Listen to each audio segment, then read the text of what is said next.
Good day mga ka-sports natin dyan. Final set nga tayo sa 5th set kung saan napaabot nga to ng Creamline Cool Smashers. At eto na nga ang pagkakamali ng PLDT kung kaya sila natalo ng Creamline Cool Smashers. Hindi ba ninyo alam na ang Creamline Cool Smashers ay Queen of 5th set? Yes po, kadalasan kapag 5th set ang nagwawagi dito ay ang Creamline Cool Smashers. Napakaganda ng ipinapamalas na laro ng Creamline Cool Smashers pagdating sa 5th set. Opensa at depensa ay talagang narito.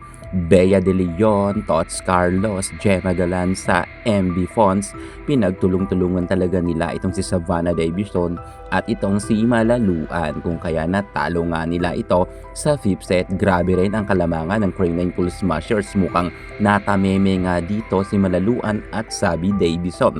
Kahit sabihin natin na top scorer nga silang dalawa sa PLDT, hindi ito inatrasan ng ating MB Fons at Queen Darna Gemma Galanza. Grabe talaga si Gemma Galanza, grabe ang effort niya.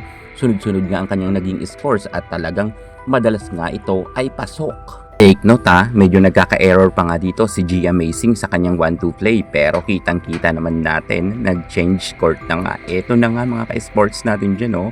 4 ang kalamangan ng Creamline Cool Smashers at talagang tuwang-tuwa nga ang buong arena sa napakaraming ang manonood na mga fans ng CCS ay hindi ito pinahiya ng Creamline kung saan nag-effort talaga ng gusto ang ating Queen Darna Gemma Galanza. Siya nga ang hero ngayong gabi. Grabe talaga. Kung hindi pala pumasok si Gemma Galanza, bukang tagilid nga sila si Gemma Galanza kasi ang talagang nagpanalo sa 5th set kasama ni MB Fons. Well, tulong-tulong naman sila dyan at naging maganda rin ang floor defense ni Atienza. Putong-puto nga ang mga palo ni Malaluan na malalakas at ni Savannah Davison.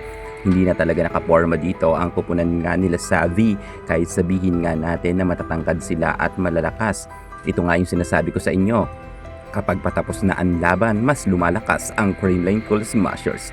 Patunay lamang to na talagang kailangan to ng Creamline na manalo sila para ma-sureball nga natin na pasok sila sa battle for gold. At mangyayari to, hindi naman ganoon kalakasan ang signal at ang Farm Fresh Foxes.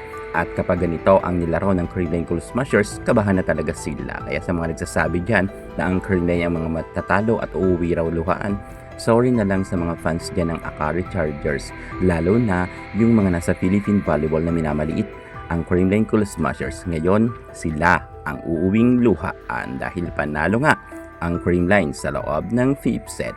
Congratulations sa ating Pinom Superstar Alyssa Valdez, Gemma Galanza, Tots Carlos, at MB Fons. Kasama na dyan ang buong team ng CCS at sa magaling na coach na si Sharon Meneses. Iyakan nga ngayon ang mga fans ng PLDT at ng Akari dahil madalas nga ipinapanalangin nila na matalo ang CCS. Pero eto na nga, CCS ang nagtagumpay. Congratulations, Creamline Cool Smashers!